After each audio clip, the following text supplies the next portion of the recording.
You know the feeling, the decision that will not leave you alone, the choice that returns unbidden at 3 in the morning.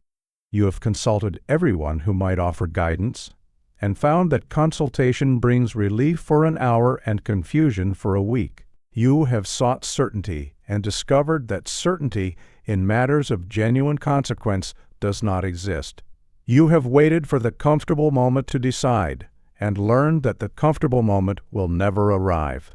The decision that haunts you does so because it matters, because its consequences cannot be distributed among committees, cannot be softened by consensus, cannot be delegated to those who will not bear its weight. Your discomfort is not a flaw in your reasoning. It is a compass pointing toward significance, and everything you have been taught about decision-making has prepared you to flee from precisely this compass. I propose to reverse that teaching. In the pages that follow, you will learn not how to escape the loneliness of consequential choice, but how to embrace it, how to prepare for it, how to bear it, and how to emerge from it. For the loneliest decisions make the greatest men, and so they shall make you. I have observed across the long galleries of history and within the darker passages of my own experience a peculiar and persistent phenomenon. The decisions which most deserve to be made are precisely those which most terrify the man who must make them. This is not coincidence. It is the fundamental architecture of significance itself. The small decisions of life, what to order at one's club, which railway carriage to board, whether to attend this dinner or that, present themselves with perfect comfort because their consequences are without weight. But the decisions that shape destinies, that forge character, that determine whether a man shall be remembered or forgotten, these arrive wrapped in terror, and most men, mistaking this terror for warning, flee from the very doorways they most need to enter. You must understand this clearly, for it overturns everything you have been taught. The magnitude of a decision is measured precisely by the discomfort it produces. When you find yourself unable to decide comfortably, you have not encountered a flaw in your reasoning, or a signal to seek further consultation. You have encountered an opportunity, the opportunity for significance. The discomfort you flee is the very doorway you seek. Consider this truth from the opposite direction. Comfort is the companion of triviality. When a decision presents itself without anxiety, without that tightening in the chest that signals consequence, you may be certain that you are choosing among matters that do not fundamentally matter. The comfortable decision is the decision whose outcome affects nothing of importance. It can be shared because its consequences can be shared. It can be delegated because nothing essential rides upon it. But decide whether to commit your reputation to an unpopular truth, whether to abandon a secure position for a dangerous but necessary course, whether to act when every adviser counsels waiting, and comfort vanishes like morning mist before the sun. This is as it should be. I recall a distinguished colleague, a man of considerable intelligence and genuine goodwill, who received an opportunity that would have tested and revealed his capacities. He was offered a position of great responsibility at a moment when such responsibility was genuinely needed. The decision terrified him, as well it might, for the consequences of failure would be public and severe. And so he consulted. He consulted his wife, who loved him and wished him safe. He consulted his advisers, who depended upon his continued security. He consulted friends, who offered comfort rather than clarity. He consulted for 11 months. Each consultation brought temporary relief and permanent paralysis. Each opinion he gathered provided momentary comfort and lasting confusion. When at last circumstances forced his hand and he declined the position, he confessed something to me that I have never forgotten. He said he had known within the first week what he ought to do. The 11 months of consultation were not decision-making, but decision-avoiding. His discomfort was not confusion, but clarity he refused to accept. He is forgotten now. The position went to a man of lesser gifts but greater nerve, and that man shaped events while my friend watched from the shadows of safety. Here then is the first principle you must absorb, what I call the discomfort compass. When a decision produces persistent unease that no amount of consultation can resolve, this signals importance rather than error. The unease is your recognition that consequences cannot be distributed, cannot be shared, cannot be delegated. The decision matters enough to change your life, and your deeper self knows this, even when your surface mind rebels against knowing it. Most men interpret this discomfort as a command to seek more information, more opinions, more time. They are wrong. The discomfort is a compass pointing toward significance. But here's the peculiar thing about consultation in such circumstances. Notice the pattern carefully, for you will recognize it in yourself once it is named. You consult not to gain information, but to distribute responsibility. Each person you ask becomes, in your mind, a co-owner of your decision. If it goes wrong, you can say to yourself, if to no one else, that you sought advice, that others agreed, that the failure was collective rather than personal. The consultation that feels like wisdom is often cowardice dressed in respectable clothing. Ask yourself before each consultation, do I seek knowledge or do I seek absolution? The honest answer will disturb you. It disturbed me when I first confronted it. There is also what I have come to call the first week truth. In most significant decisions, your deepest self knows the answer within days. Everything afterward is negotiation with your own cowardice. The mind, terrified of responsibility, manufactures complexity where simplicity would serve. It invents considerations that do not genuinely matter. It discovers objections that would not survive serious examination. All of this activity feels like deliberation, but it is delay.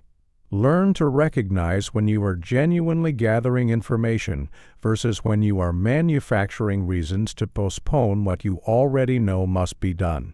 The relationship between comfort and significance is almost mathematical in its precision. I call it the comfort-significance inverse.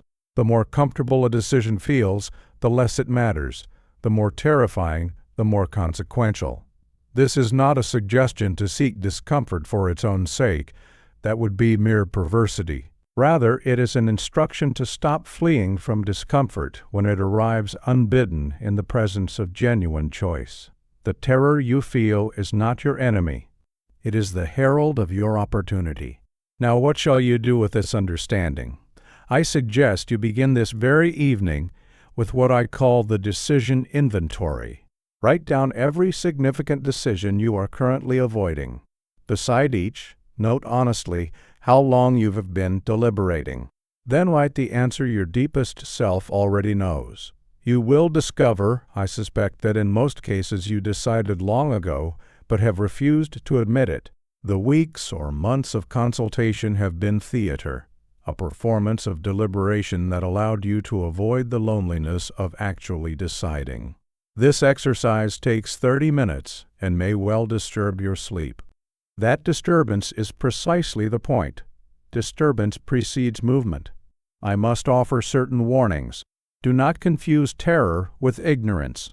If you lack essential information, by all means gather it, but be ruthlessly honest about whether you truly lack information or merely wish you did, so that you might delay further. Do not mistake impulsiveness for decisiveness. The decisive man acts from conviction, not from the mere desire to have acted, and do not expect the terror to vanish once you decide. It transforms into the weight of responsibility, which is different but no lighter. You exchange the burden of indecision for the burden of consequence. This is progress, not relief. If you absorb nothing else from this chapter, absorb this. You will never again mistake your fear of decision for wisdom or prudence. You will recognize it for what it is, the recognition that something important is at stake. You will begin to welcome the terror as confirmation that you stand before a doorway worth entering. The paralysis that once seemed like careful deliberation will reveal itself as elaborate cowardice, and once seen, it cannot be unseen. This recognition alone changes everything. It is the first light before dawn. You now understand that discomfort signals importance, but a question emerges, pressing and uncomfortable. If consultation cannot resolve this discomfort, why do we persist in seeking it? What is the true nature of the counsel we seek from others? The answer reveals a deeper deception, and it is to this deception that we must now turn. Consensus is the enemy of perception. This statement will strike many as extreme, perhaps even reckless, for we have been taught since childhood that there is safety in numbers, wisdom in consultation, and truth in the agreement of many minds. Yet I have observed across decades of public life and private reflection that this teaching is not merely incomplete, but precisely backwards in its most important applications. Crowds cannot think. They can only feel. And what they feel is invariably what is comfortable, what is familiar, what requires no disruption to their settled patterns of life. Truth, however, is under no obligation to comfort anyone. It arrives when it arrives, often most inconveniently, and frequently in the mouth of whoever happens to be least popular at the moment. When everyone agrees with you, this should produce alarm rather than reassurance. Unanimous approval usually indicates that you have proposed nothing that threatens anyone's comfort, challenges any established interest, or requires any sacrifice. Such proposals rarely matter. I have sat in cabinet rooms where 12 intelligent men, each individually capable of sound judgment, collectively produced decisions of staggering foolishness. The mechanism fascinated me until I understood it, and understanding it changed how I approached every subsequent deliberation. Here is what happens. Committees do not combine wisdom. They combine caution. Each man around the table contributes his fears to the collective pool. None contributes his courage. The resulting decision is not the synthesis of 12 wisdoms, but the lowest common denominator of 12 cautions. It is a decision that no single member of the committee would have made alone, and that no single member would defend with genuine conviction. I have also sat alone in my study in certain periods that history has since vindicated, convinced of truths that every newspaper in the land proclaimed to be folly. The crowd was not wrong because it was a crowd. It was wrong because crowds optimize for comfort, and the truths I perceived were deeply uncomfortable. They demanded action that would disrupt settled patterns. They required sacrifice that no one wished to make. They pointed toward dangers that everyone preferred to ignore. The crowd's disagreement with me was not evidence of my error, but evidence of my perception of something the crowd could not afford to see. Let me explain more precisely how to evaluate the advice you receive. Before accepting any counsel, subject it to what I call the counsel audit. 3 questions that reveal whether the advice serves truth or merely serves comfort. First, does this person bear the consequences of my decision? If not, their advice costs them nothing and is worth accordingly. The man who counsels you to take a risk bears no penalty if the risk fails. The man who counsels caution bears no penalty if the opportunity passes. Only you will live with the outcome. Only your advice to yourself is weighted by consequence. Second, does this advice require courage from the advisor, or does it merely recommend caution? Courage in advice is rare and valuable. Caution is cheap and abundant. When someone advises you to act boldly, they risk being blamed if boldness fails. When someone advises caution, they risk nothing. Caution is always defensible. Notice which type of advice you predominantly receive. Third, would this person give the same advice if no one else were listening? Group settings produce advice designed to sound wise rather than to be true. The presence of others transforms counsel from genuine guidance into performance. This brings me to what I term the fear aggregation principle. When you convene a group to advise you, you are not combining their various wisdoms into something greater. You are combining their various fears into something paralyzing. Each member of your council brings their particular anxieties, their specific reasons for caution, their individual investments in the status quo. These fears aggregate. Courage does not aggregate in the same way. It requires individual will and cannot be pooled. Thus, every committee, every board, every council tends toward timidity, regardless of the individual courage of its members. The structure itself produces cowardice. There is yet another corruption in the advice we seek and receive. Most counsel optimizes not for correctness, but for what I call defensibility, the ability to justify the advice afterward, regardless of outcome. Advisors recommend what will seem reasonable in retrospect, not what is most likely to succeed. No one was ever sacked for choosing the safe option, is the unspoken motto of institutional counsel. The advisor who recommended caution can always point to the risks that were avoided, whether or not those risks were real. The advisor who recommended boldness bears blame if boldness fails, even if failure was unlikely. Thus, the incentive structure of advice itself corrupts toward excessive caution. What, then, shall you do with this understanding? I do not counsel the rejection of all advice.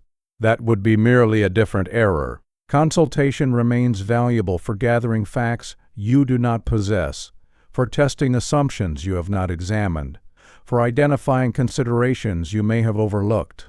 The error is not in seeking counsel, but in mistaking counsel for decision. Others can inform your judgment. They cannot substitute for it. Here is a practice I developed over years and commend to you. Before seeking any counsel on a significant matter, write down your own position, what you believe you should do, and precisely why. Seal this document, or at minimum set it aside where you cannot easily modify it. Then seek whatever counsel you wish, but attend carefully not merely to what people say, but to what fears motivate their words. After you have gathered all advice, return to your sealed document. In most cases, you will find that consultation has complicated but not clarified, that your original instinct, recorded before the fog of others' opinions descended, remains the soundest guide. This exercise teaches something that mere argument cannot convey. It demonstrates experientially that the counsel of others, however sincerely offered, reflects their limitations and fears more than it reflects the truth of your situation. Their advice tells you what they would find comfortable, not what you should do. I must also warn against the opposite error, rejecting all counsel from pride or contrarianism. The man who refuses advice because he resents the implication that he needs it has merely substituted one form of weakness for another. And beware the temptation to seek counsel from those you know will agree with you. This is not consultation, but the manufacture of permission, and it serves nothing except your own desire to avoid responsibility. You will emerge from this chapter, if you have absorbed it properly, with a new faculty, the ability to hear the fears behind the words when others offer advice. You will detect the caution that masquerades as wisdom, the defensibility that poses as sound judgment. Consensus will no longer comfort you, it will alert you, and you will begin to understand why every great advance in human affairs, every reformation, every revolution in thought, every stand against tyranny has come from individuals who stood against the agreed wisdom of their time. If crowds cannot think and committees only combine fears, then where does genuine achievement originate? The answer lies in understanding the singular nature of vision itself, and why every great work that has ever blessed or cursed humanity began in the loneliness of one mind before it became incomplete in many hands. Every cathedral was complete in one imagination before a single stone was laid. Every military victory was won in the mind of one commander before a single soldier advanced.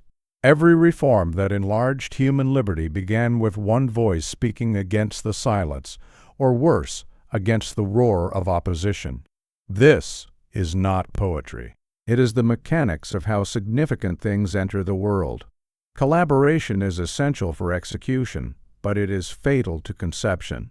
The man who refuses to conceive alone condemns himself to execute the visions of others for the remainder of his days.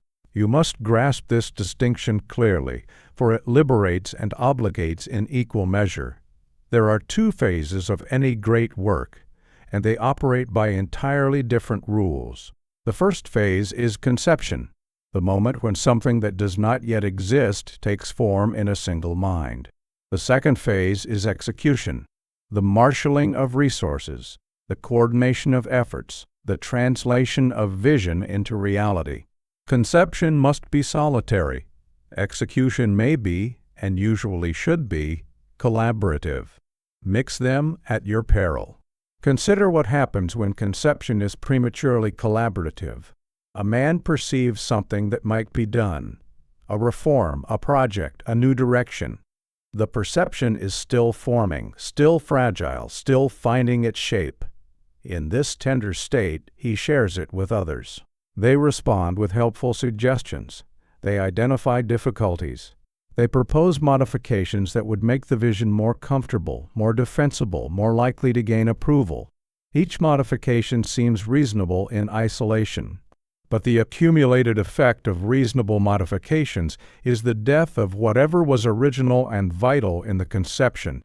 The vision that finally emerges is no longer his vision but a committee's compromise, something that challenges no one, threatens no established interest, and therefore changes nothing.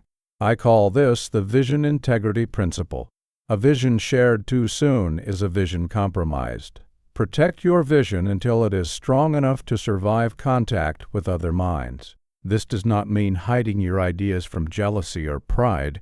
It means recognizing that ideas in their formative stages cannot withstand the weight of collective modification. The cathedral must be complete in the architect's mind before he shows the plans to the builders. Otherwise, he will receive a structure that is easy to build rather than one that deserves to be built. Think of it this way. The oak tree that stands alone upon the hill, exposed to every wind, denied the shelter of its neighbors. That solitary oak develops roots twice as deep and branches twice as wide as any tree of the forest. The forest trees, sheltered and supported, never tested by the full force of the elements, develop neither the roots nor the branches that would enable them to stand alone. They survive by mutual shelter, each leaning upon its neighbors. But when the great storm descends, as storms always eventually do, the forest trees fall together in heaps, while the solitary oak endures. So it is with men and with their visions. Those who shelter in the forest of consensus, supported by the agreement of others, never exposed to the full force of opposition, never develop the roots of conviction or the branches of vision that would enable them to withstand the tempests of circumstance. When the crisis comes, and the crisis always comes, they fall together. The man who has stood alone, whose vision was tested against resistance before it could hide in collective approval, still stands. In any room, in any organization, in any nation, there are two types of men, those who make things happen and those who watch things happen. The distinguishing characteristic is not intelligence. I have known brilliant men who watched their entire lives. It is not resources. I have known men of modest means who shaped events.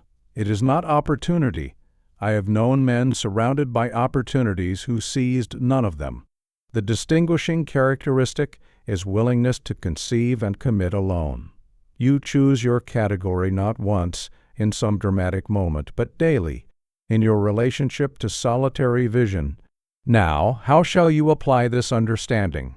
First, identify any vision you are currently developing. A project, a reform, a new direction for your enterprise or your life. Ask honestly, have I shared this vision prematurely? Have I allowed others to modify it before I myself fully understood what I perceived? If so, and the answer is usually yes, return to solitude with your vision. Retrieve your original conception before the helpful compromises accumulated upon it. Develop it fully in the privacy of your own mind before exposing it again to the weathering of other opinions. There is an exercise I suggest which I call the vision recovery. Identify one significant idea, project or ambition that you have discussed with others before fully developing it yourself. Write down your original conception as best you can remember it, before the modifications suggested by well-meaning advisors. Then write what it has become after their input. Compare the two documents. In most cases, you will find that something vital has been lost: edge, ambition, originality, or courage. The question then becomes whether that original vision can be recovered, and whether you have the nerve to recover it. I must offer appropriate cautions. Do not mistake isolation for vision. A man alone in his study may be conceiving greatness or merely avoiding contact. The test is not solitude itself, but what emerges from it. Do not extend the conception phase indefinitely. At some point, vision must be risked against reality. The error is premature exposure, not exposure itself. And do not scorn collaboration in its proper sphere. Execution benefits enormously from many hands and many minds. The cathedral requires both the singular vision of the architect and the coordinated labor of hundreds. What it does not require, and cannot survive, is a committee of architects, each contributing modifications until the original conception is unrecognizable. You will leave this chapter understanding your fundamental choice: to conceive or to execute, to make or to witness, to lead or to follow. This choice is made daily in small decisions about when to seek input and when to trust your own perception. The man who always seeks input before forming his view has chosen to execute the visions of others. He may execute competently, even brilliantly, but he will never originate. The great works will remain forever beyond his reach, because the great works begin in solitude, and he has never permitted himself to remain there long enough for conception to occur. We have now demolished the false structures, the worship of comfort, the faith in consensus, the abdication of conception to collectives. The ground is cleared, but demolition is not construction. The question now presses with new urgency. If solitary decision is necessary, how does one develop the capacity to bear it? What foundation must be laid? What architecture must be raised in the cleared space? It is to these questions of construction that we now turn. Here is the reframing that changes everything. Loneliness is not the price of greatness. It is the crucible in which greatness is forged. Men avoid solitary decision because they perceive it as a cost to be paid, a necessary evil that accompanies significant achievement. They endure it reluctantly, hoping to minimize their exposure to its discomforts. But this understanding is precisely backwards. The lonely decision does not extract payment from the man who makes it. It creates something in him that could not exist otherwise. The relationship is not transactional, but formative. The fire does not charge the blade for tempering it. The fire makes the blade what it is. You must absorb this shift in understanding at the deepest level, for it transforms the entire enterprise from endurance to embrace. So long as you perceive lonely decision as a cost, you will seek to minimize it, and in minimizing it, you will minimize your own development. But once you perceive it as the very forge in which your finest qualities are being developed, you will seek it out. You will welcome the isolation that others flee. You will recognize in your discomfort not a burden, but an opportunity. Let me speak from experience. There came a night, and I shall not burden you with its specific circumstances, for the principle transcends any particular occasion, when I possessed information that demanded action. Every advisor counseled against that action. Every friend urged caution. The voices of established opinion were unanimous in their warning. To follow my own judgment was to risk not merely my career, but the well-being of others who depended upon me. To follow the counsel of others was to betray what I perceived, with terrible clarity, to be true. In that darkness, surrounded by the weight of consequence with no one to share it, I understood something that changed my life. I was not paying a price for leadership. I was being made into a leader. The very isolation that seemed so terrible was the furnace in which my capacity was being forged. I was not merely surviving a difficult night, I was being constructed by it. When dawn came, I emerged not diminished by what I had endured, but enlarged by it. The decision I made proved correct, but even had it proved wrong, the capacity it developed in me would have remained. This is what I call the formative principle. Every experience of solitary decision leaves a residue of capacity. You are not merely surviving these experiences, you are being constructed by them. Each lonely decision builds the architecture of character that will bear greater weight in future. The man who has faced such decisions 100 times possesses capacities that the man who has faced none cannot even imagine. This is not because he was born with greater gifts, but because he has been shaped by greater demands. Consider the practical application of this understanding. When facing solitary decision, change your internal language. Instead of, "I must endure this isolation," say, "This isolation is making me into who I need to become." The facts remain identical. The emotional experience transforms entirely. The shift seems small. It is not small. It is the difference between a man who shrinks from the forge and a man who steps into it willingly, knowing that what emerges will be stronger than what entered. Notice also that your capacity to bear solitary decision increases with practice. What terrified you 5 years ago you now face with equanimity. Decisions that would have paralyzed your younger self you now make with confidence. This proves the formative nature of the experience. You have been changed by what you have endured. The capacity is real. It developed through exposure. The forge did its work. This observation should encourage you, for it demonstrates that the path you fear is also the path that prepares you to walk it. There is another principle of considerable importance. The growth that occurs through lonely decision occurs in the deciding, not in the rightness of the decision. Even decisions that prove wrong develop the capacity to decide. The man who decides wrongly and bears the consequence has grown more than the man who never decided at all. This liberates you from the paralysis of demanding certainty before action. You will sometimes be wrong. This is not failure. This is the tuition paid for capacity. I suggest you begin keeping a record, not of your decisions' outcomes, but of the capacity you developed through making them. Review this record when facing new difficulties. It will remind you that you have been forged by previous fires and can therefore withstand this one. The man who keeps such a record builds confidence grounded in actual history rather than mere hope. He knows what he has survived because he has documented it. I must add certain cautions. Do not use the crucible frame to romanticize suffering or to seek difficulty for its own sake. That would be near perversity. The fire tempers the blade. It does not improve the fire. Seek solitary decision because significance demands it, not because suffering ennobles. Also, beware of assuming that endurance alone produces growth. The growth comes from deciding and acting, not merely from feeling isolated. Isolation without decision is sterility, not crucible. You must act. You will never again see solitary decision as merely something to be survived. You will recognize it as the forge in which your finest qualities are being developed.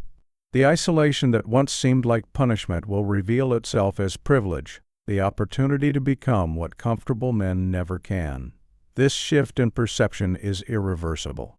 It is also profoundly liberating, for it transforms the burden into the gift. Understanding that loneliness forms rather than costs raises a practical question. If external counsel cannot be relied upon for decisions, what can? The man who must decide alone must have something within himself to draw upon. The answer lies in developing what I call inner counsel, an internal resource that most men never cultivate because they never face the necessity. It is to this cultivation that we now turn. If external counsel cannot make your decisions, you must develop the capacity to counsel yourself. This is not as solitary as it sounds, for you need never be truly alone if you have properly prepared. The method I shall describe has served me across decades of consequential choice, and I commend it to you with complete confidence.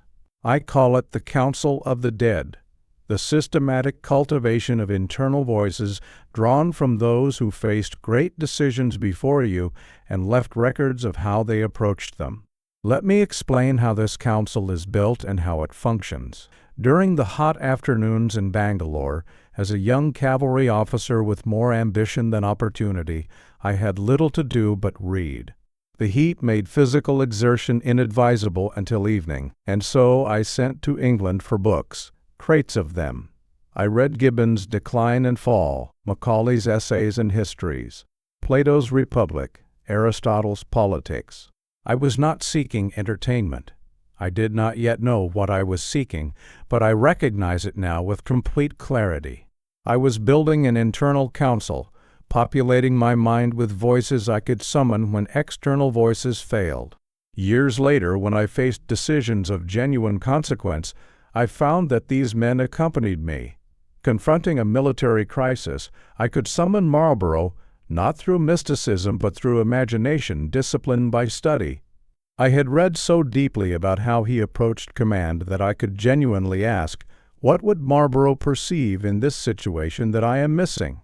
The question was not rhetorical. It produced answers, because I knew enough about Marlborough's methods to imagine his counsel. Facing political opposition, I could hear Burke and Disraeli. Addressing the nation in its darkest hour, I drew upon the rhythms of the English language that I had absorbed through years of studying how great men used it. The technique I recommend is this. When facing a significant decision, systematically invoke 3 to 5 historical figures whose wisdom is relevant to your circumstances. Ask genuinely, how would each of them approach this? What would they notice that I am missing? What would they dismiss that I am overweighting? Write their imagined counsel before making your decision. This is not fantasy or mysticism. It is the disciplined practice of borrowing wisdom from those who faced great decisions before you and left records of their methods. But here's the peculiar thing. The dead counsel better than the living for 3 reasons that deserve your attention. First, they bear no consequences from your decision, and thus have no investment in your comfort. The living advisor wants you to feel reassured. The dead advisor has nothing to gain from your comfort, and can therefore counsel truth. Second, their wisdom has been tested by time. The foolish advice of previous centuries has been forgotten. What remains in the historical record has proved durable. You are drawing upon filtered wisdom. Third, they cannot be influenced by your status or manipulated by your manner. You cannot flatter Caesar into telling you what you wish to hear. Do not merely read history, extract principles from it. When you study how Caesar crossed the Rubicon, identify the principles of decision that apply to any irreversible commitment. When you read how Wellington deployed at Waterloo, extract the principles of positioning that apply to any situation where you must hold ground.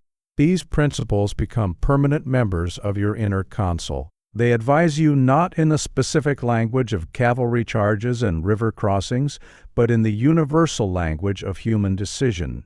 Choose your council members deliberately. Include figures who embody different virtues, one for courage when courage is costly, one for prudence when impulse threatens, one for eloquence when you must persuade, one for moral clarity when right and wrong grow confused.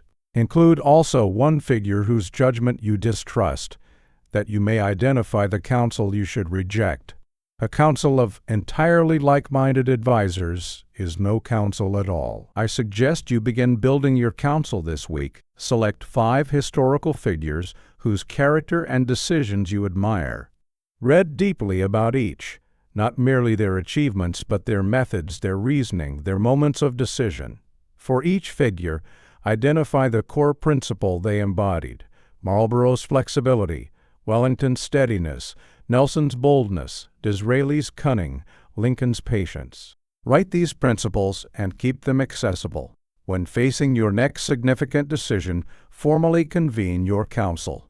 Take 30 minutes of genuine solitude and ask each member what they would advise. Write their counsel. You will discover that this practice produces insights unavailable through any other method, for you are drawing upon wisdom accumulated across centuries and distilled through historical selection. Certain warnings are necessary. Do not populate your counsel with figures you merely admire from a distance. You must study them deeply enough to genuinely imagine their counsel. A council member you cannot conjure vividly is useless. Do not limit your counsel to the comfortable or the like-minded. Include figures who would challenge your assumptions, who would identify weaknesses in your reasoning. And do not mistake imagination for authority. The counsel informs your judgment. It does not replace your judgment. The decision remains yours. The counsel merely ensures you have considered perspectives beyond your natural range. You will emerge from this chapter with a practical method for counsel that does not require living advisors. In any moment of decision, you can convene your internal counsel and draw upon wisdom accumulated across centuries. The isolation of decision will feel different, because you will never be entirely alone. The great souls of history accompany you, their principles and examples available to your summons. This is not merely comfort. It is genuine resource. The counsel of the dead provides internal counsel. But this counsel can only be heard in silence, and most men cannot tolerate silence. They flee from their own thoughts into noise and company, into the distraction of perpetual activity. Until a man can sit alone with himself, in silence, and examine his own thoughts without flinching, he cannot access the wisdom that solitude offers. It is to this capacity for productive solitude that we must now turn, the daily practice that makes all other capacities accessible. Most men fear being alone with their thoughts. This is not cowardice in the ordinary sense. These same men may face physical danger with perfect composure. It is something more subtle and more corrosive, the fear of what their own minds will show them when external distractions are removed. The thoughts that emerge in silence reveal uncomfortable truths about fears, inadequacies, and secret cowardices that daylight activity successfully obscures. And so men flee from solitude into noise, from silence into company. They call this flight by respectable names: productivity, sociability, engagement with the world. But it is flight nonetheless. You must understand why this matters for your development. The counsel of the dead, which we discussed in the previous chapter, can only be consulted in silence. The capacity for solitary decision can only be developed in solitude. The self-knowledge that distinguishes the decisive man from the dependent one can only be gained through the systematic examination of one's own mind. Until you can sit alone with yourself in genuine silence and face what your thoughts reveal without flinching, you cannot be trusted with decisions that affect others. The man who flees from his own mind will flee from difficult choices. It is the same flight. I developed the practice of productive solitude not from philosophical conviction, but from practical necessity. The demands of public life filled every waking hour with noise, with meetings, with delegations, with the ceaseless pressure of others' urgencies. I discovered that without deliberate hours of solitude, my mind became a mere responder, processing others' inputs without generating its own positions. I became reactive rather than generative. I lost the capacity to know what I myself thought, as distinguished from what I had been told to think by the last person who spoke to me. And so I carved out daily time, often in the early morning before correspondence arrived, or in the late evening after visitors departed, when I sat alone with difficult questions and refused to flee into activity. In these hours I discovered things about myself that no amount of public engagement could reveal. I found fears I had been avoiding, assumptions I had never examined, capacities I had never tested. These solitary hours became the foundation upon which all public action rested. Without them, I would have been merely busy. With them, I could be effective. Let me describe the practice precisely, that you may adopt it. I call the first element the morning positioning practice. Begin each day with 30 minutes of deliberate solitude before any consultation or consumption of others' views, before the newspaper, before the post, before conversation with anyone. In this protected time, establish your own position on whatever questions face you. Write this position down, only then engage with others. This simple discipline ensures that you bring a position to conversations rather than having one manufactured for you by whoever speaks first or loudest. The capacity for productive solitude increases with practice. Most men attempting this for the first time discover they can tolerate very little. Their minds rebel within minutes, producing urgent reasons to check for messages, to attend to some supposedly pressing matter, to escape the discomfort of silence. This rebellion reveals your current threshold. Note it without judgment and then extend it deliberately. If you can manage only 10 minutes today, aim for 15 tomorrow. The capacity builds like any other capacity through progressive demand. But here's the peculiar thing about this practice. Do not use your solitude merely for rest or mental emptiness. Bring a question into your solitude and wrestle with it. This is what distinguishes productive solitude from mere withdrawal. The monk who empties his mind may find peace. The man of affairs who fills his solitude with genuine deliberation finds capacity. Take the most difficult question you face, the decision you have been avoiding, the problem you have been hoping would resolve itself, and sit with it. Refuse to accept easy answers. Press your own assumptions. Ask what you would do if you knew no one would ever discover your decision. Ask what you would advise if a trusted friend faced your situation. The purpose of productive solitude is not comfort but revelation. You are seeking to discover what you actually think, feel, and believe beneath the layers of social accommodation that obscure these truths in normal interaction. This revelation is often uncomfortable. You may discover that you have been avoiding a decision because you know what it requires and fear to do it. You may discover that your stated reasons for hesitation are not your real reasons. You may discover capacities for courage or cowardice that had remained hidden. These discoveries, however uncomfortable, are essential. The man who does not know himself cannot lead himself, let alone others. I suggest you establish your daily practice this week. Choose a time. Morning works best for most, as the mind has not yet been cluttered with the day's inputs, and protect it absolutely. Begin with 20 minutes if 30 seems impossible. Eliminate all external input. No newspapers, no correspondence, no companions, no distractions. Bring one question into your solitude, a decision you face, an assumption you have never examined, a fear you have been avoiding. Sit with it. Write what arises. Do not flee into activity when discomfort builds. That discomfort is the signal that you are approaching something significant. Certain confusions must be avoided. Do not mistake solitude for isolation. Solitude is deliberate, purposeful, and temporary. Isolation is avoidant, purposeless, and corrosive. Do not use solitude to escape legitimate responsibilities. It is preparation for engagement, not retreat from it. Do not expect immediate insights. The practice often feels fruitless at first. The insights accumulate over time, often emerging not during the solitude itself but afterward, as if the mind continues processing what you have initiated. And do not fill your solitude with passive consumption, reading, listening, reviewing correspondence.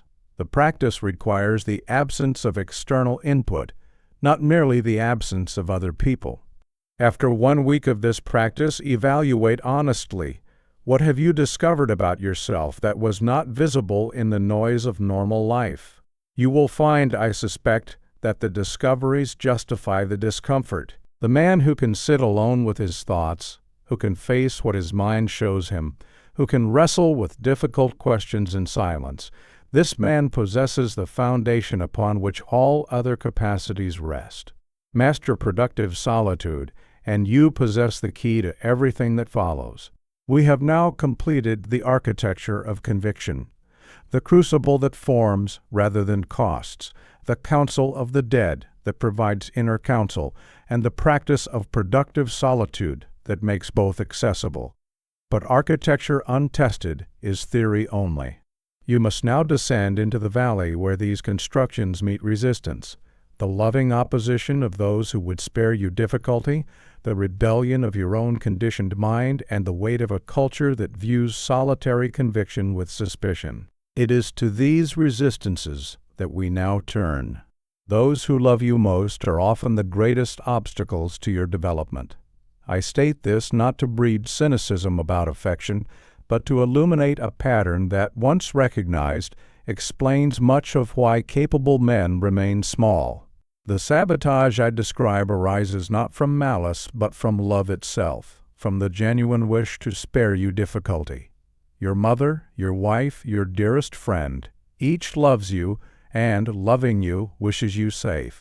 What they do not understand, cannot understand without having walked this path themselves, is that safety purchased by avoiding difficulty is safety purchased at the cost of capacity. They would protect you from the very fires that would forge you. Consider the mother who prevents her child from falling. Her intention is pure. She loves the child and does not wish him hurt. But in preventing the fall, she prevents also the development of balance. The child who never falls never learns to recover from falling, never develops the reflexes that prevent serious injury, never discovers that falling can be survived. The mother's love, expressed as protection, produces weakness. So it is with those who love you. They counsel caution when you face risk, not understanding that risk refused is capacity undeveloped. They urge delay when you face difficult decisions, not understanding that delay is often decision by default, and the worst possible decision at that. I recall a man of my acquaintance, possessed of genuine ability, presented with an opportunity that would have tested and revealed it. He was offered a position of significant responsibility at a moment when such responsibility was genuinely needed. The role was demanding. Failure would be public. The comfortable path lay in declining. His wife, who loved him with complete sincerity, urged him to decline. The risk was too great, she argued. His current position was secure. Surely another opportunity would come, one with less danger of embarrassment. He followed her counsel and declined. He is forgotten now. The position went to another man, and that man shaped events while my friend watched from the safety his wife had secured for him. She loved him and wished him safe. Her love, expressed as caution, cost him his chance at significance. He never blamed her. How could he blame someone who had acted from love? But he never entirely forgave her either. And I observed that the marriage, preserved in its external form, was hollowed in its substance. The protection she had offered, and he had accepted, stood between them ever after. Loving sabotage damages not only achievement, but the love itself. You must learn to recognize this pattern when it appears in your own life. Loving sabotage takes predictable forms. Watch for urgent counsel to wait, to seek more certainty, to consult further, to consider what others will think. These are the language of love expressing itself as limitation. The person offering this counsel genuinely believes they are helping you. They are not helping you. They are, with the best intentions in the world, counseling you toward a smaller life. Now what shall you do when you recognize this pattern? I do not counsel harsh rejection of loving counsel. That would damage relationships unnecessarily and deprive you of whatever genuine insight such counsel may contain. Instead, learn to separate the love from the limitation. Acknowledge the love while declining the limitation. You might say, I understand your concern comes from caring about me, and I value that deeply. I have decided to proceed nonetheless. This formulation honors the relationship while maintaining your course. It does not require argument or persuasion, merely clarity. There is also a technique I call the future self perspective. When facing loving counsel toward caution, ask yourself, what will the person I am becoming think of this advice? The person you are growing into, the more capable, more decisive, more developed version of yourself, sees opportunity where your loved ones see risk. Trust the vision of your future self over the fears of those who love your present self. They love who you are. You must become who you could be. These are different allegiances, and when they conflict, your allegiance to your own development must prevail. I must offer certain cautions. Do not use this teaching to dismiss all loving counsel as sabotage. Sometimes those who love you perceive genuine dangers you have overlooked. Their external perspective may reveal what your internal enthusiasm obscures. The test is not whether the counsel urges caution, but whether it consistently urges caution regardless of circumstance. The loving saboteur counsels delay for every decision, caution for every risk, consultation for every conviction. This consistency reveals the pattern. Do not blame your loved ones for expressing love in the only way they know. They have not read this book. They have not undertaken this journey. They cannot understand what you are attempting. Their counsel reflects their own relationship to risk and development, not a considered opinion about yours. And do not pursue independence through rejection of relationship. The goal is not isolation, but a different kind of connection, one where you are loved for who you are becoming, not merely protected as who you are. You will emerge from this chapter able to recognize loving sabotage without resenting it, to navigate it without destroying the relationships that produce it, and to proceed with your development while honoring the affection that would have prevented it. This is a sophisticated capacity that few possess, the ability to be loved without being limited. The people who truly love you will eventually respect this. They may even come to admire the very independence they once discouraged. And those who cannot respect it were invested in your smallness rather than your well-being. A painful discovery, but a necessary one. External resistance from loved ones can be recognized and navigated. But what of internal resistance? The rebellion of your own mind against the practice of solitary conviction. This obstacle is more subtle and more persistent, for you cannot simply walk away from your own conditioning. It is to this interior battle that we must now turn. Your own mind has been trained since childhood to seek approval, to avoid conflict, to defer to consensus. It will resist fiercely the practice of acting without permission. This resistance is not weakness in the moral sense. It is conditioning, pure and simple. The mind that has spent decades seeking agreement does not immediately accept the practice of solitary conviction. It rebels. It produces excellent reasons why this particular case requires consultation. It manufactures urgency around gathering more opinions.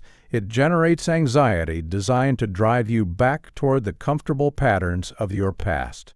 You must understand this rebellion for what it is, not the voice of wisdom but the voice of training. Not guidance, but habit. I recall my own mind's rebellion when I first began practicing independent conviction in matters of consequence. Even in relatively small matters, choosing a course of action without consultation, stating an opinion without first testing it against others, my mind produced urgent reasons why consultation was necessary in this instance, why this particular case was exceptional, why acting alone would be foolish or dangerous. These rationalizations were sophisticated and convincing. They had the flavor of wisdom, but they all served the same purpose, maintaining the comfort of shared responsibility. Only by recognizing the pattern could I begin to overcome it. I learned to observe my mind's resistance as a phenomenon, rather than experiencing it as my own impulse. When I felt the urgent need to consult, to delay, to seek approval, I learned to notice this as my conditioning speaking rather than as my genuine need. This observer position creates space for choice. You cannot choose differently until you recognize that you are choosing at all. The method I recommend is what I call graduated exposure. You do not overcome decades of conditioning through a single dramatic act of will. You retrain yourself gradually through exercises of increasing difficulty. Begin with small, solitary decisions where the consequences are minimal. Choose your meal without consulting your companion. Form an opinion about a matter under discussion and state it before hearing others' views. Make a minor purchase without seeking validation. These exercises seem trivial, and they are, but they begin the retraining process. As you build tolerance for small, solitary decisions, gradually increase the stakes. Your mind will produce rationalizations against even these small exercises. It will explain why this particular meal choice really does benefit from consultation, why this particular opinion really should be tested before commitment, why this particular purchase really is significant enough to warrant another's input. Learn to recognize these rationalizations by their urgency and their universality. They always apply. They always feel compelling, and they always serve the same purpose, maintaining your dependence on others' approval. I suggest a specific exercise. For the next 3 days, make your first 10 decisions each day without any consultation whatsoever. These need not be significant decisions. They can be as simple as what to wear, what to eat first, which route to take, which task to address first. Observe your mind's resistance. It will tell you that this exercise is foolish, that these decisions don't matter, that you are wasting time on triviality. But notice also the discomfort beneath these rationalizations, the genuine unease at acting without permission. This discomfort is what you are retraining yourself to tolerate. Log each decision, the resistance you experienced, and the outcome. After 3 days, review your log honestly. Has any decision been notably worse for lack of consultation? In almost every case, you will find that the decisions were neither improved nor worsened by solitary choice. They were simply made differently. The difference was in your relationship to them rather than in their outcomes. You owned them completely, rather than sharing ownership with those whose opinions you might have sought. Accept that solitary decision will feel uncomfortable for some time. This discomfort is not evidence of error, it is evidence of changed behavior.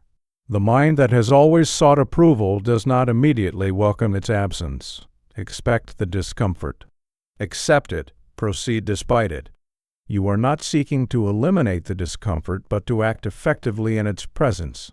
The discomfort diminishes with practice, but it may never entirely disappear, and you would not want it to, for as we established earlier, discomfort signals significance. Certain errors must be avoided. Do not attempt to defeat your conditioning through willpower alone. This produces exhaustion and eventual collapse back into old patterns. Work with your mind by observing its patterns and gradually expanding your tolerance for solitary action. Do not mistake impulsive action for independent action. The goal is considered decision without consultation, not hasty decision to prove a point.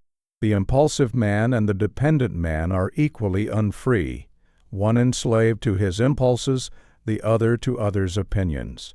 And do not expect the resistance to disappear entirely. The goal is not to eliminate it, but to recognize it and transcend it, to act from conviction even when your conditioning protests. You will emerge from this chapter with practical techniques for retraining a mind conditioned toward consensus. You will recognize your own resistance as conditioning rather than wisdom, as pattern rather than person. And you will have begun the graduated exposure process that builds capacity for increasingly significant solitary decisions. The rebellion within can be observed, understood, and transcended. It cannot be defeated by force, but it can be outgrown through practice. You have learned to recognize external resistance from loved ones and internal resistance from your conditioned mind. But decisions do not occur in a vacuum. They produce reactions from the wider world: criticism, opposition, the disapproval of those you respect. The next chapter addresses how to endure these reactions without abandoning your course. Moral armor is the capacity to feel criticism while continuing to function.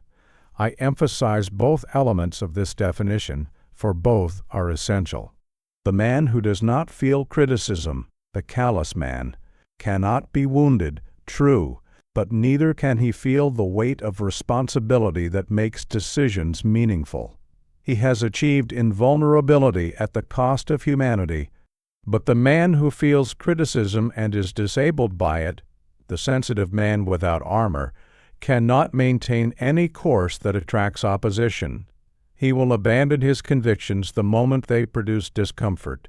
Moral armor is the third way, feeling the wounds of criticism while remaining capable of action despite them.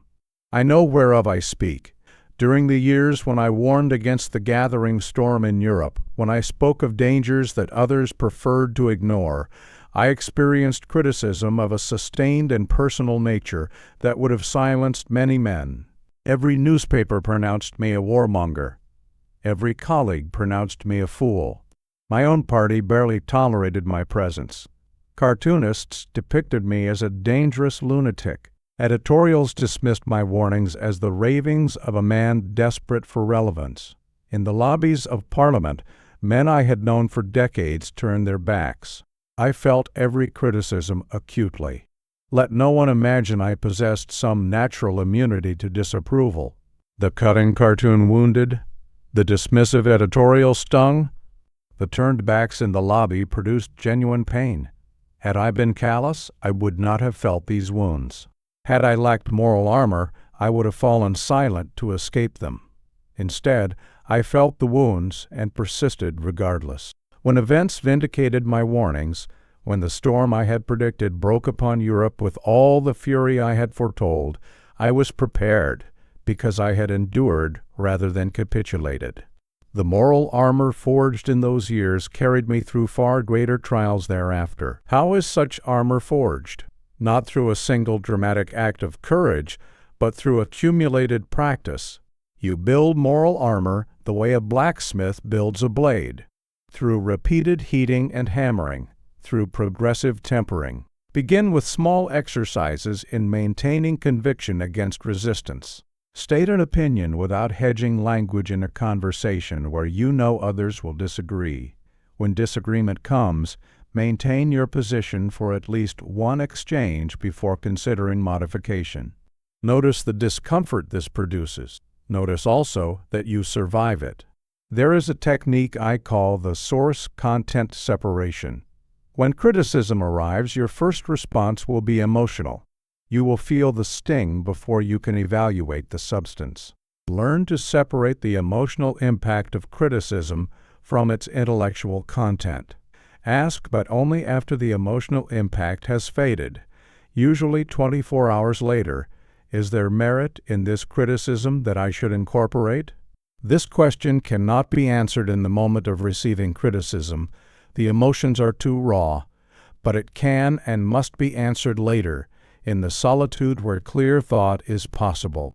This separation allows you to feel criticism fully while still extracting whatever value it may contain. I recommend also the historical perspective. When criticism feels overwhelming, when it seems you alone face a hostile world, remember that every significant figure in history faced criticism that seemed overwhelming at the time and was forgotten within a generation. The newspapers that excoriated Wellington are dust. The colleagues who condemned Lincoln are forgotten. The voices that pronounced me finished during my wilderness years are silent now. The criticism you face today will be equally forgotten. Only your response to it will endure. History remembers what you did, not what others said about what you did. Let me suggest a specific practice for building moral armor. Each day this week, take one position without hedging language. State it directly, with simple conviction.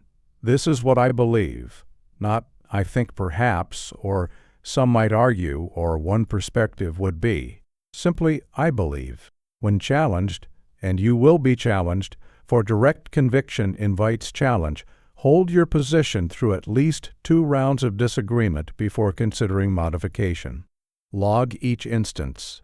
The position taken, the response received, your internal experience. This practice forges armor through repetition, through accumulated exposure to disagreement that you survive. Certain confusions must be avoided. Do not mistake stubbornness for armor. The armored man considers criticism after feeling it. The stubborn man never considers it at all. Armor allows you to persist when persistence is warranted. Stubbornness persists regardless of warrant. Do not seek criticism for its own sake. The goal is to develop capacity to endure it when it comes, not to manufacture it unnecessarily. And do not expect the pain of criticism to disappear. Moral armor does not eliminate pain. It prevents pain from becoming incapacity. You will still feel the wound. You will not be disabled by it. You will emerge from this chapter with practical methods for forging moral armor. The opposition that once might have deterred you will still wound you, but will no longer stop you. This is the transformation from someone who can only act when approved to someone who can act when opposed. The difference is everything. The man who requires approval can accomplish only what the crowd already accepts. The man who can withstand opposition can accomplish whatever his judgment and his courage enable. The storm will come. Your armor will be ready. We have now tested your architecture against the three great resistances: loving opposition from those who would protect you, internal rebellion from your own conditioning, and external criticism from the wider world. You have developed techniques for navigating each. Now comes the task of integration, weaving these separate capacities into a unified pattern of living. It is to this work of synthesis that we now turn. In every organization, every family, every nation, there are two types of men: those who seek to share responsibility and those who seek to concentrate it. The distinction is fundamental, and you must understand clearly which type you have been and which type you intend to become. For upon this choice depends everything else: your effectiveness, your significance, and ultimately whether you shall be remembered as one who shaped events or merely observed them. The responsibility sharers populate every committee and every board. You know them by their methods. They ensure that no decision can ever be traced to a single person. They draft memoranda designed to provide cover rather than to illuminate. They preface every opinion with elaborate acknowledgement of alternative views, so that they can later claim to have considered whatever course events prove correct. They seek input not to inform their judgment, but to distribute the consequences of their judgment across as many shoulders as possible. These men rise steadily through organizations, for they threaten no one and offend no one. They are safe to promote because they will never do anything that cannot be defended, but they achieve nothing. They manage process. They do not make history. The responsibility concentrators are rarer and more dangerous. Dangerous to established orders, dangerous to settled complacencies, dangerous to those who profit from paralysis. You know them by different methods entirely. They say, "I have decided," when others are still deliberating. They accept blame when things go wrong, rather than distributing it. They are willing to be hated if hatred is the price of action. When they speak in declarations rather than proposals. When they fail completely and visibly, with no one else to share the blame. And when they succeed in ways that change things, that move the enterprise or the nation or the world from where it was to somewhere different. I have observed both types in the highest councils of government.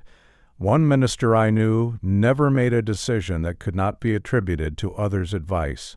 His memoranda were masterpieces of responsibility diffusion. Reading them afterward, one could not determine who had actually decided anything. His speeches were marvels of balanced attribution, acknowledging every perspective so thoroughly that his own view remained obscure. When things went wrong, no blame attached to him. When things went right, no credit did either. He rose to considerable heights. He is entirely forgotten. Another minister of my acquaintance decided and announced, decided and announced, indifferent to the protective covering that careful men wrap around their choices.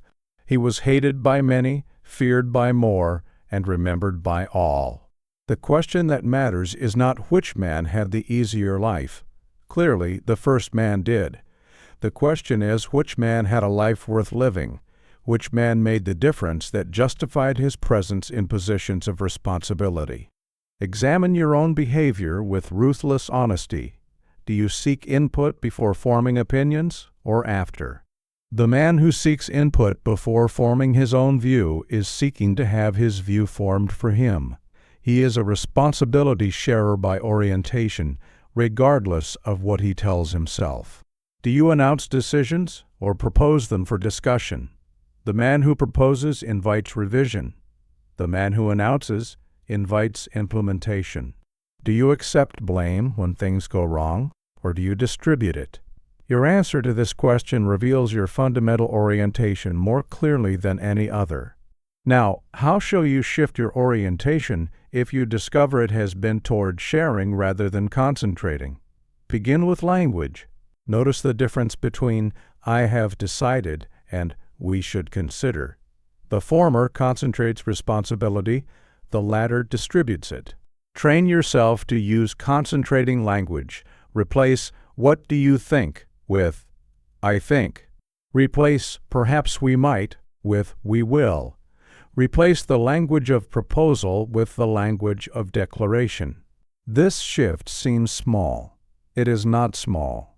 It changes how others respond to you and, more importantly, how you relate to your own choices. Practice also what I call blame acceptance. When things go wrong in your sphere of responsibility, say simply, "This was my decision." Do not explain the mitigating factors. Do not mention that others advised you differently. Do not distribute blame across circumstances or colleagues or predecessors. Accept responsibility completely. You will find that this practice, though uncomfortable, generates respect, and more importantly, it generates power. Others will begin to expect your decisions because they know you will own them. The man who owns his failures is trusted with greater scope precisely because he can be trusted not to flee when things go wrong. You must understand the trade-off clearly. The man who optimizes for safety will distribute responsibility and thereby preserve his position. The man who optimizes for achievement will concentrate responsibility and thereby risk his position. You cannot have both safety and significance. You cannot be both protected and powerful. Choose one. The responsibility sharers have made their choice, and it has brought them safety and obscurity.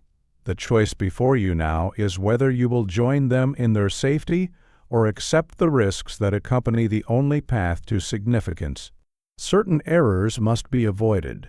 Do not confuse concentrating responsibility with refusing input. The man who concentrates responsibility still gathers information, still considers alternatives, still listens to counsel.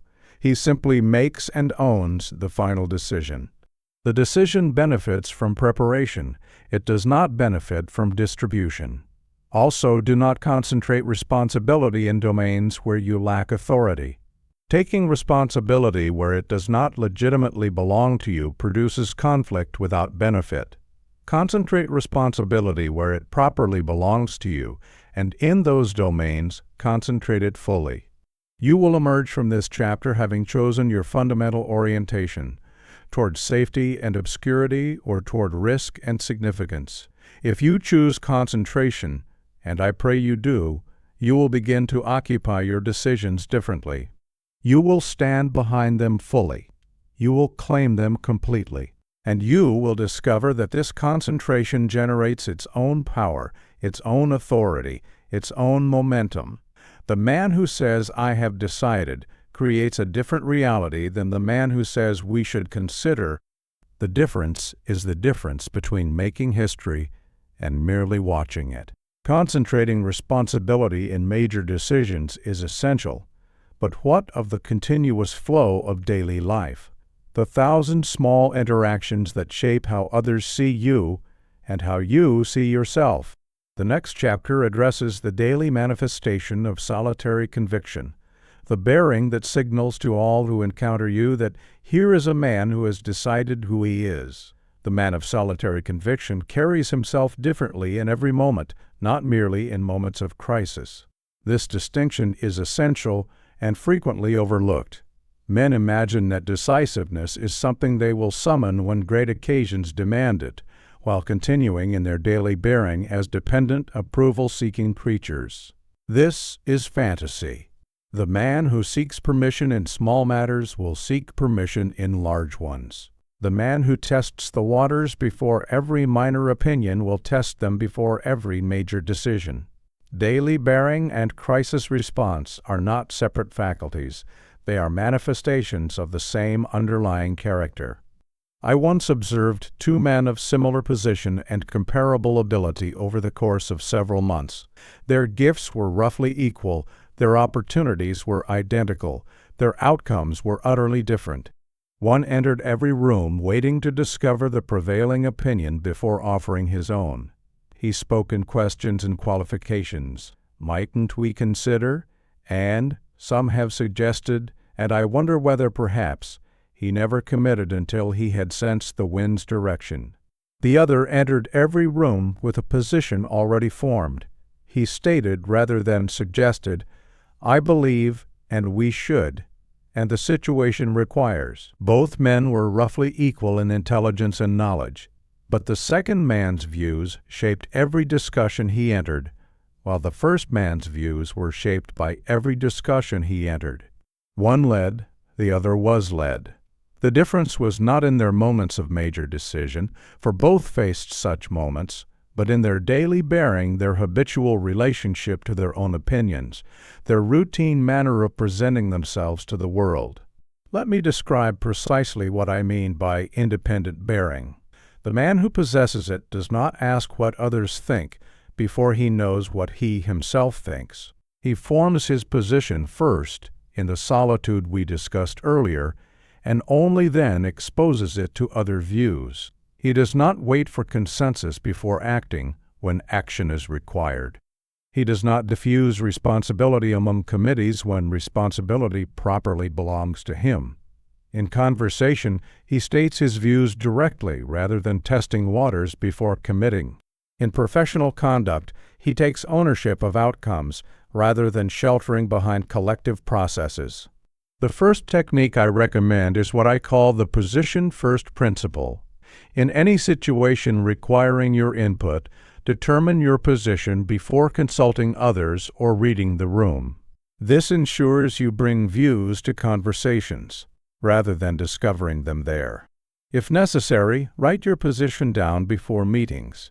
A man who knows his own mind before entering a room cannot have his mind made for him by whoever speaks first or loudest. There is also what I term the declarative language shift. Replace questioning language with declarative language. Instead of, might we consider X, say, we should do X. Instead of, I'm not sure, but perhaps, say, I believe. This shift seems small, a mere matter of phrasing, but it changes how others respond to you and, more importantly, how you relate to your own views. The man who habitually hedges his language habituates himself to hedged commitment. The man who speaks in declarations trains himself for decisiveness. Before entering any situation where views will be expressed, consciously adopt what I call the room-entering mindset. Say to yourself, I am coming to offer my position, not to discover what my position should be. This mental preparation shapes everything that follows. The man who enters seeking to discover his position has already surrendered his independence. The man who enters prepared to offer his position retains it regardless of what follows. I suggest a specific practice. For 1 week, keep a log of every significant interaction. For each, record honestly. Did you enter with a position or discover one there? Did you use declarative or questioning language? Did you offer your view first or wait for others? Calculate your ratios at week's end. Most men, conducting this audit honestly, discover that they are far more dependent than they imagined, that their self-image as decisive is contradicted by their actual behavior. This discovery, though uncomfortable, is the necessary beginning of change. Ensure also that your daily bearing matches your self-conception. If you think of yourself as decisive, be decisive in small matters. If you think of yourself as a leader, lead in minor interactions. Inconsistency between self-image and daily behavior produces the man who believes himself capable of great decisions, but never demonstrates this in small ones. When the great occasion arrives, he discovers that the capacity he imagined himself to possess was never developed because it was never practiced. Certain errors must be avoided. Do not mistake aggression for independence. The goal is not to dominate every conversation, but to enter every conversation with a position. Do not refuse to update your position when presented with superior arguments. Independence is not stubbornness, and the man who cannot learn from others is as dependent as the man who cannot think without them. And do not attempt this transformation all at once in high-stakes situations. Build the habit in low-stakes interactions first. The capacity for independent bearing in crises is built through independent bearing in ordinary moments. You will emerge from this chapter with a transformed daily bearing, the continuous manifestation of independent mind that prepares you for major decisions by practicing independence in minor ones. Others will begin responding to you as a man with views rather than a man seeking views. This shift is self-reinforcing. The more you present yourself as decided, the more others expect decision from you, and the more natural decision becomes. You will have ceased to be a responder and become an initiator. The difference is the difference between living your life and being lived by circumstances. The capacity for solitary decision in professional matters is now being cultivated. But what of personal life, love, friendship, service? The next chapter reveals a truth that may surprise you. The very capacity that seems so solitary is in fact the foundation of genuine connection. The man who cannot make solitary decisions cannot offer genuine love. This statement will strike many as paradoxical, for we associate love with togetherness, with consultation, with the merging of two wills into one. But consider what love actually requires.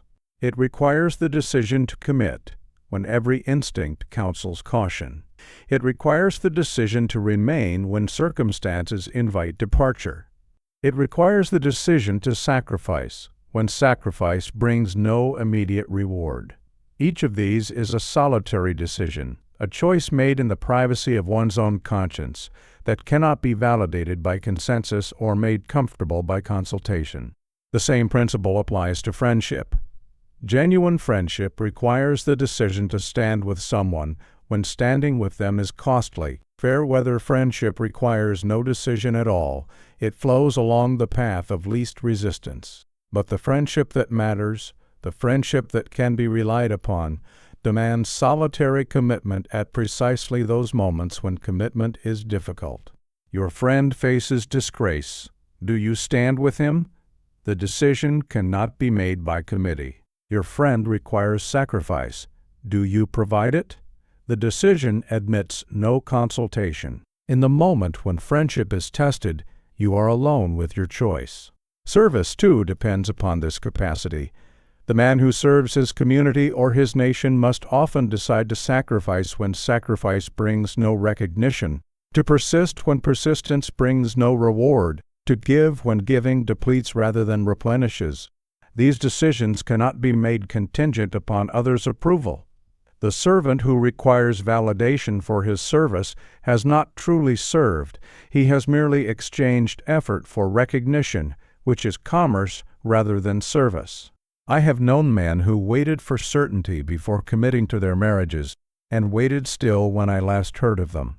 I have known men who consulted endlessly before standing by a friend in difficulty, and by the time they had consulted, the difficulty had become disaster, and the opportunity for friendship had passed.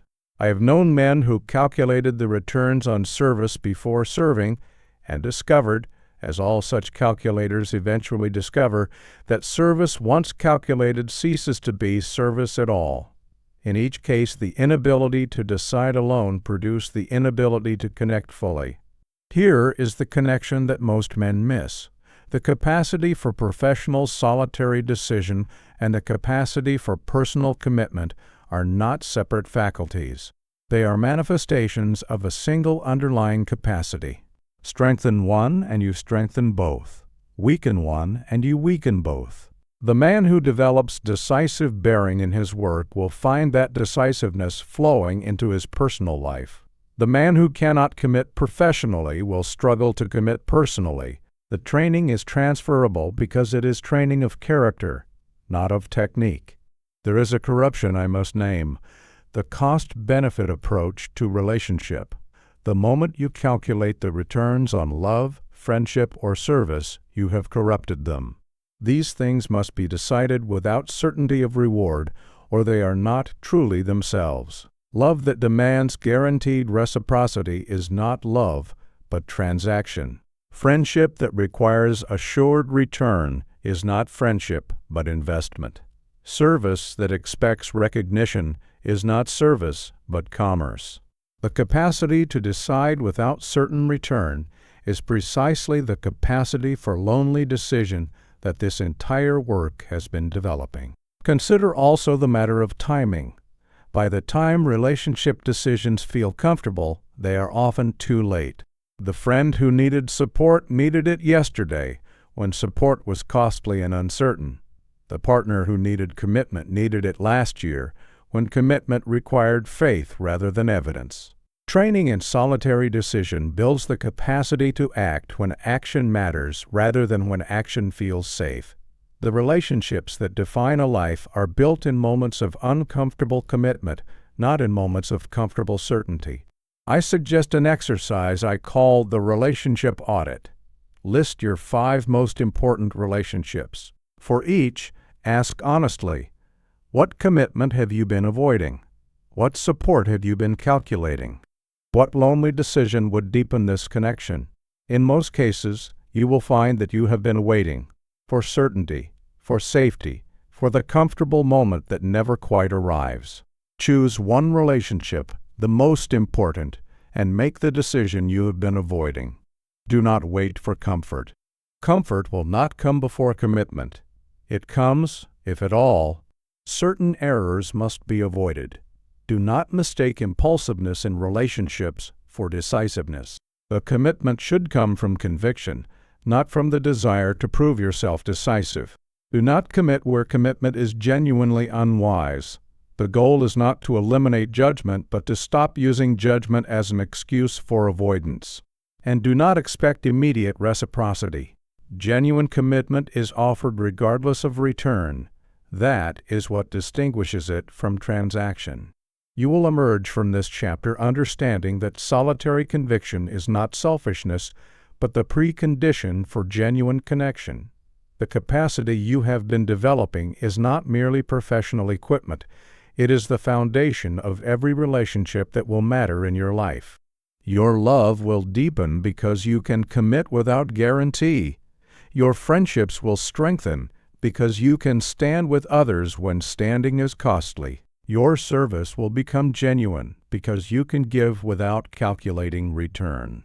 The lonely decision, far from isolating you, enables the connections that give life meaning. We have now integrated the capacities of solitary conviction across the full range of life, professional and personal, public and private. But we have not yet addressed the largest question. What does this capacity mean not merely for your own life, but for your civilization, your descendants, your place in the long procession of history? It is to this ultimate significance that we now turn. Civilizations rise and fall upon the quality of the individuals who compose them. This is the truth that modernity has labored to obscure, preferring to attribute historical outcomes to economic forces, to geographical advantages, to the movements of masses rather than the decisions of persons. But strip away the ideological preferences and examine the actual record of history. you will find that every advance was championed by individuals of conviction, and every decline was presided over by men who could not or would not decide. Institutions may channel human action, but they cannot substitute for individual character. Laws may constrain behavior, but they cannot create courage. I have observed the decline of nations, and in each case the pattern was the same. It was not external enemies who brought them low, not primarily, not fundamentally.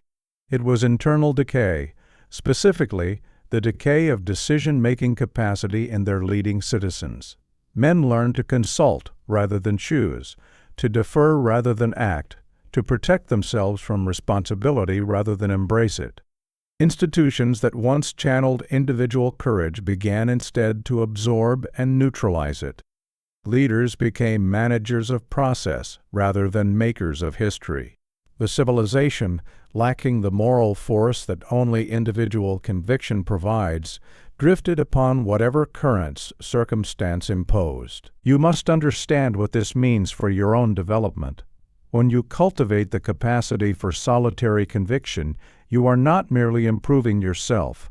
You are contributing to, or withdrawing from, the reservoir of character upon which your civilization depends. Each time you develop capacity for independent decision, you add to this reservoir.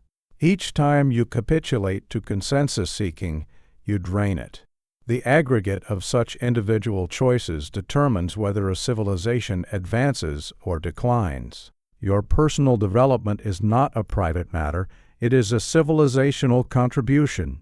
Learn to recognize the signs of civilizational decay in their early stages. They appear first, not in the collapse of institutions, but in the character of those who populate them. Watch for these signs. When consultation is valued more than conviction, when process is prized above outcome, when leaders seek permission rather than providing direction, when the question, "What will others think?" precedes the question, "What is right?" These symptoms appear in nations, in organizations, in families. Wherever they appear, they signal the same underlying disease, the atrophy of individual decision-making capacity. But here's the encouraging truth. As individual character can decay, so can it be rebuilt. Civilizations are not organisms with predetermined lifespans. They are aggregations of individual choices, and they can be renewed by individuals who choose differently. One man of conviction in a room of consensus seekers changes the possibilities available to that room. One leader who decides while others deliberate demonstrates that decision remains possible. The example effect is powerful. Your bearing influences others more than your words ever can. When others observe you deciding and acting from conviction, you give them permission and pattern for doing the same. Consider the responsibility this places upon you. Every time you act from conviction, you model conviction for those who observe. Every time you defer unnecessarily, you model deference. You are teaching those around you what is possible and what is normal. The man who decides teaches others that decision is possible. The man who endlessly consults teaches others that consultation is required. Your influence extends far beyond your own choices to the choices of everyone who observes your bearing. I do not suggest that you bear the entire weight of civilizational renewal upon your individual shoulders. That would be grandiosity rather than responsibility, but I do suggest that you recognize your place in a larger pattern. You are one of many. Your contribution joins with others. The question is only whether your contribution will be on the side of renewal or decay, whether you will add to the reservoir of character or drain it. Begin observing your environment through this lens. In your organization, your community, your family, do you see decision-makers or consensus seekers, leaders or managers, those who act from conviction or those who wait for permission? Having observed, recognize your role. You are not a passive observer of civilizational health. You are a participant in determining it. Every choice you make either strengthens or weakens the fabric of character upon which everything depends. Certain cautions apply. Do not use civilizational concern as an excuse for grandiosity. Your contribution is made through your actual decisions, not through pronouncements about civilizational decline. Do not judge others harshly for lacking what you are only beginning to develop. And do not become so concerned with the large picture that you neglect the daily practices that actually contribute to it. The civilization is renewed one decision at a time, one man at a time, one moment. You will emerge from this chapter with an expanded sense of purpose. Your development is not merely personal but civilizational. Your decisions matter not only for their immediate outcomes, but for what they contribute to or withdraw from the reservoir of character upon which your society depends. This is not burden but meaning, the discovery that what you do matters beyond yourself, that you are part of something larger than your own life. Understanding the civilizational stakes raises the final question of irreversibility. The great decisions of history could not be unmade. It is to this acceptance of permanent consequence that we now turn. Most men approach significant decisions seeking reassurance that they can reverse course if things go badly. This desire for reversibility corrupts decision-making at its root. It causes men to commit half-heartedly, preserving their escape routes at the expense of their effectiveness. It drains energy from forward movement into the maintenance of retreat options. It signals to others, and to the deepest parts of themselves, that the commitment is provisional, that the decision is not truly made, but merely being tested. Such half-commitment produces neither the safety men seek nor the achievement they forfeit in seeking it. Consider the commander who burns his ships upon landing so that retreat becomes impossible. The conventional interpretation is that this is recklessness, gambling everything on victory because there is no alternative. But the deeper truth is that this is liberation. The commander has freed himself and his men from the constant calculation of retreat, from the divided attention that undermines commitment, from the energy devoted to preserving options rather than achieving objectives. History records that such commanders often prevailed against superior forces, and the reason is not mysterious. Their commitment was total, while their enemies was divided. The burning of ships is not recklessness but clarity, the recognition that half-commitment produces neither safety nor success, only the worst of both. The man who preserves his retreat gains neither the security of not having advanced nor the rewards of having advanced fully. He occupies a middle ground that offers nothing but the illusion of prudence. Let me explain the mechanism more precisely. Every escape route you preserve drains energy from your forward movement. The mind that is calculating retreat cannot fully commit to advance. Part of your attention, part of your planning, part of your emotional investment is devoted to maintaining options rather than achieving objectives. This division may be invisible to you, but it is not invisible to others. They sense your tentative commitment and respond accordingly. Nor is it invisible to circumstances, which have a way of testing the depth of commitment and yielding to those who pass the test. There is also a reality most men refuse to acknowledge. Most significant decisions are already irreversible. You are merely refusing to admit it. The moment you act, you have changed circumstances in ways that cannot be fully undone. You have revealed information, altered relationships, consumed resources, shifted positions. The option you imagine you are preserving has already become illusory. Accepting this reality frees you from the exhausting pretense that you are still choosing when in fact you have already chosen. Observe how often success follows full commitment and failure follows divided commitment. This is not coincidence. The forces unleashed by total commitment in yourself, in those who follow you, in the response of circumstances, are categorically different from those produced by hedged engagement. Others rally to the man who is committed fully. They hedge their own commitment to the man who has hedged his. Circumstances yield to pressure that does not waver. They resist pressure that seems prepared to relent. Before any significant decision, ask yourself, what escape routes am I preserving? What would change if I burned them? Often you will discover that the escape routes are illusory anyway. Their preservation costs real energy while providing only imaginary safety. The route you imagine retreating along has already been altered by your advance. It no longer leads where it led before you began. I suggest a practical exercise. Identify the significant decisions you have made but not fully committed to, the courses you are pursuing while preserving escape routes. Choose the most important and burn the ships. Announce the commitment publicly if possible. Remove the option of reversal through action. Give away the fallback position. Make the commitment contractual or public. Eliminate the retreat. Observe how this changes your relationship to the endeavor. The energy formerly devoted to maintaining options now flows toward achievement. Notice how others respond differently to your full commitment than they did to your hedged engagement. Certain errors must be avoided. Do not burn ships impulsively or for the drama of burning. The practice is deliberate and strategic, not theatrical. Do not burn ships in decisions that genuinely benefit from flexibility.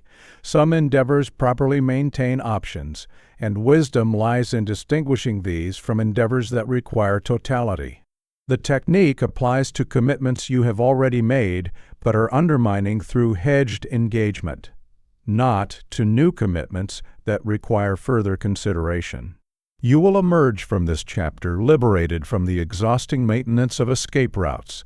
Your commitments will become total, your energy undivided, your effectiveness transformed. The acceptance of irreversibility, which seemed like burden, will reveal itself as freedom, the freedom of men who have stopped calculating retreat and can therefore fully advance.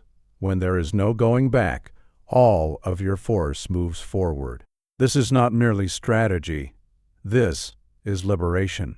Having accepted irreversibility, having understood the civilizational stakes, having integrated all the capacities of solitary conviction, you stand now prepared for the ultimate revelation. It is time to discover that you are enough.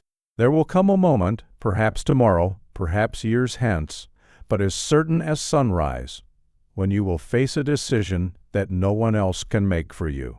The counselors will depart. The friends will fall silent, the experts will confess they cannot advise. In that hour, you will stand alone with your choice, and every capacity you have developed through this work will be summoned. This is the moment for which everything has prepared you, and in that moment, you will discover what this entire work exists to reveal, that you are enough. I remember the hour when I discovered I was enough. It was not the great public moment that history records, but a private one that preceded it. The night when I understood that no further consultation would help, that no advisor could tell me what to do, that the decision must come from somewhere within myself that had never been fully tested. In that darkness, with the weight of consequence pressing upon me and no one to share it, I discovered reserves I had not known I possessed, clarity that cut through confusion, courage that overpowered fear, wisdom that I could not trace to any teacher. These capacities were not gifts from outside.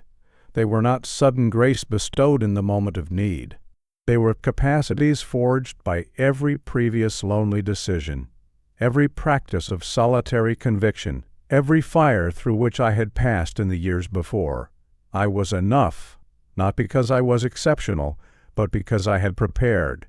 The preparation was the point. What felt like inadequacy before that hour was merely untested capacity. The testing revealed what preparation had built. You must understand the nature of this sufficiency. It does not mean you will always decide correctly. You will not. Some of your decisions will prove wrong, and you will bear the consequences. Sufficiency means something different. It means you possess the capacity to decide. The man who has developed what this work teaches can face any decision that circumstances present. He may decide wrongly, but he will decide. He will not be paralyzed. He will not flee into consultation that cannot help. He will not wait for certainty that will not come. He will stand in the solitary hour and make his choice. The capacity you need is not somewhere else. It has been developing within you through every practice this work has taught. The moment of testing does not demand what you lack, but reveals what you possess. This is the great discovery that awaits you. Not that you will acquire sufficiency in the future, but that you are acquiring it now, through the very practices you have been following. Each chapter has built capacity. Each exercise has forged strength. You are not the same person who began this work, and the person you have become is more capable than you yet know. Let us resolve the paradox with which this entire work began. The loneliest decisions make the greatest men. This is not paradox, but simple causation. Decisions are lonely because they matter. They matter because their consequences cannot be shared. And because consequences cannot be shared, those who bear them are transformed in ways that those who avoid them can never be. The lonely decision is not the price of greatness, but its source. The man who has never made such a decision has never discovered what he is capable of. The man who has made many has been forged, decision by decision, into something harder and finer than he was before. The ultimate promise of this work is not comfort, but transformation. I have not offered you techniques to make decisions easier, for they cannot be made easier. I have offered you the capacity to bear them. I have not offered you methods to share the burden, for it cannot be shared. I have offered you the strength to carry it alone. I have not offered you reassurance that your decisions will prove correct, for many of them will not. I have offered you the resilience to survive their consequences and the wisdom to learn from them. Before any significant decision from this day forward, take 1 minute of solitude and consciously affirm, I have prepared for this. The capacity I need is present within me. I am sufficient for this hour. This is not wishful thinking, but factual recognition. You have developed the capacities this work describes. They are available to you now. The affirmation does not create capacity. It makes available what preparation has already created.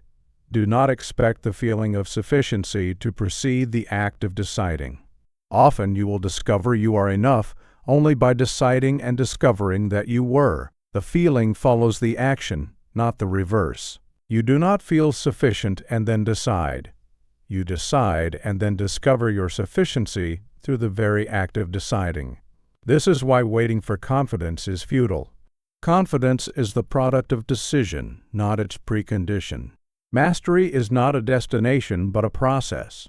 Each decision develops further capacity for the next. You do not arrive at sufficiency and remain there static. You continue developing through ongoing practice. The man who has decided 100 times is more capable than the man who has decided 10 times.